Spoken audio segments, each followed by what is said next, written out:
we up here in the United States, we see stories about, well, Brazil just went through another election, and you had a very close election there on the presidential contest, and Dilma Rousseff. It was not an election, because if the counting of the votes is secret, you cannot trust it.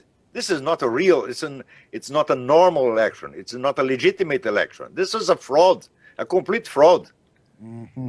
And the guy who was responsible for the counting of the votes as the president of the Electoral Commission, he had been a lawyer for the attorney for the Workers' Party.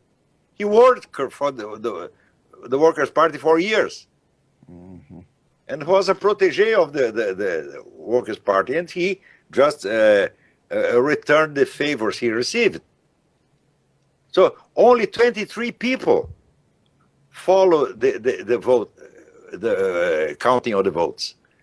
This is so absurd. This is so obviously a fraud. How much resistance is there in Brazil? Now, today there was news from the government itself. What the support for Dilma now? 7%. 7%. So 93% of the Brazilians are against Dilma Rousseff.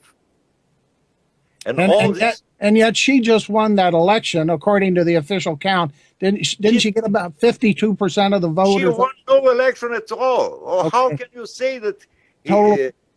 How can we accept a secret counting of votes? Totally fraudulent. Totally fraudulent. Yeah. We can never accept this. An election has to have transparency. Everybody has to have access to the counting of the votes and verify, and then we accept, well, you won. We count the votes and you won. That's okay. But we cannot count the votes. We cannot even see the votes. And the machines are programmed not to be audited. They cannot be audited.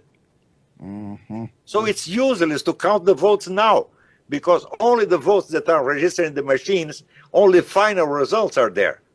These are the Smartmatic machines? Smartmatic machines, yeah. That it was is corruption that is destroying the Worker Party's system in Brazil.